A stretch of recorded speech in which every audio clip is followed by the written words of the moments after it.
Géant du Nord, voilà comme je vais t'appeler maintenant. Ça me rappelle un lapin, ça. Grabanus. Gambrinus. Je vous emmène ce matin hors des circuits touristiques.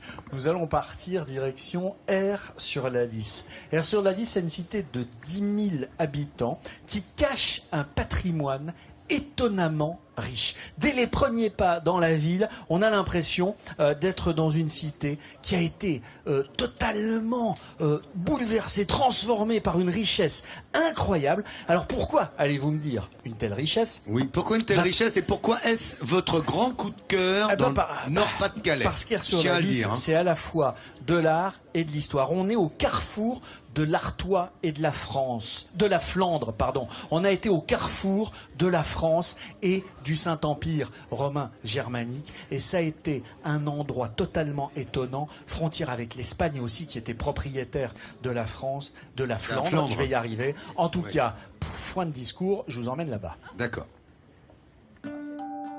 Entre monts de Flandre et collines d'Artois, Aire-sur-la-Lys garde le charme de ces vieilles villes. Cette petite commune de 10 000 habitants peut se targuer d'avoir 23 édifices inscrits aux monuments historiques, comme son beffroi de 58 mètres. Depuis sa création en 1179, il était tenu par une personne qui avait une vue imprenable sur toute la ville, le guetteur. Sa plus grande fonction, c'était de bien surveiller s'il n'y avait pas un départ de feu insolite dans la ville, et automatiquement il donnait le signal d'alerte. Et, ironie de l'histoire, c'est depuis sa propre loge qu'un incendie se déclara et détruisit le beffroi en 1914. C'est aussi l'année où la fonction de guetteur part en fumée. Impossible de visiter le beffroi sans passer à l'étage inférieur, qui abrite un carillon composé de 14 cloches. Actionné par ce qu'on appelle des marteaux, électrotinteurs, et tous les quarts d'heure, on a donc une mélodie.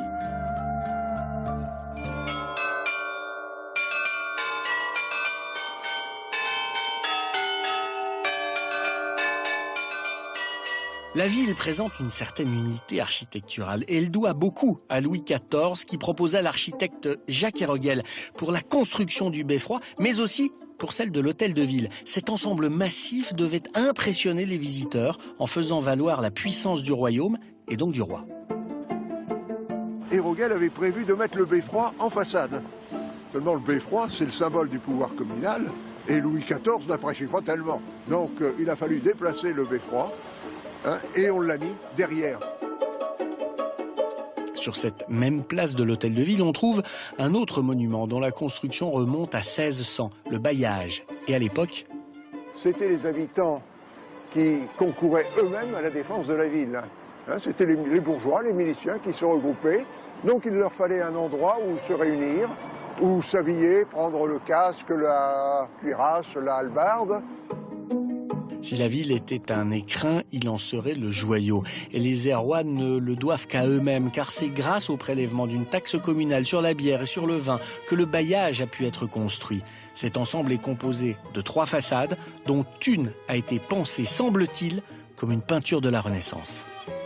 C'est-à-dire sur 3 niveaux. Au milieu, la niche. La niche qui est orpheline de sa statue. Mais la statue existait, ça on en est sûr, c'était la Vierge. Il y avait une Vierge. En haut, le domaine religieux, représenté par les vertus théologales. En bas, avec la porte qui permet l'entrée sur le corps de garde avec les activités humaines, les activités militaires tout simplement. Autre façade, avec d'autres vertus, celle-ci cardinale, prudence, justice, force, tempérance. Leur présence trouve différentes explications. Alors l'explication, ou bien les Airois étaient tous des saints, puisque tous les jours ils avaient le bon exemple sous les yeux, ou bien alors ils menaient tellement une vie de débauche qu'il fallait tous les jours leur remettre le même exemple sous les yeux pour qu'ils puissent se comporter correctement. Ça, à chacun de choisir. Allez, saint ou pas, justement, tiens, rendons-nous maintenant à l'église Saint-Pierre. Je devrais dire la collégiale Saint-Pierre, appelée ainsi car elle fut confiée à un collège de chanoines. Ici, vous pourrez y admirer son superbe buffet d'orgue du XVIIe siècle. Il y a aussi cette statue de Notre-Dame-Panetière. Mais il y a quelque chose d'encore plus remarquable. Nous sommes dans une chapelle de la collégiale Saint-Pierre, avec une fresque absolument exceptionnelle, puisqu'elle retrace l'histoire du chef de Saint-Jacques. Le chef de Saint-Jacques de Compostelle, donc. C'est la relique de l'apôtre, très disputée à l'époque, car c'est elle qui attirait les pèlerins. Étalée sur 14 mètres de haut, 5 mètres de large, cette véritable bande dessinée permettait aussi d'éduquer le peuple par l'image. Terminons cette visite par la chapelle des Jésuites Saint-Jacques.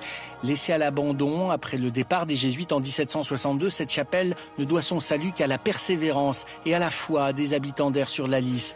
Il aurait été dommage de ne pas pouvoir admirer cette superbe gloire du XVIIIe siècle.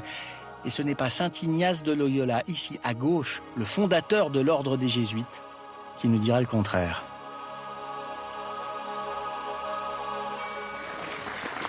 Et ça n'est qu'une toute petite partie des 26 monuments historiques qu'il y a à Aire-sur-la-Lys. C'est absolument considéré. Aire, ça veut dire lieu plat bâti sur les marécages. C'est vrai que l'eau a été à la base de la naissance d'Aire-sur-la-Lys. Au XIIe siècle, c'était déjà une ville très riche qui faisait fortune dans le commerce du drap. Et puis, quand Charles Quint est arrivé en 1540, il note qu'on lui a fait un accueil avec un faste inconnu pour lui. Tant la ville était prospère, était riche. C'est presque comme le camp du Drap d'Or, quoi. Exactement. Ça, c'était à l'époque la 3e ville de l'Artois, Aire-sur-la-Lys. Une ville qui a résisté pendant des dizaines et des dizaines d'années à la royauté, au royaume de France, qui voulait absolument s'en emparer. Les bourgeois d'Aire-sur-la-Lys ont repoussé jusqu'en 1667, où ils ont été obligés de capituler, et où cette capitulation d'Aire-sur-la-Lys a été fêtée et a créé une euphorie dans tout le royaume de France, tant on était content de mettre la main sur cette richesse absolue. sur ce joyau, on a envie de dire. Exactement.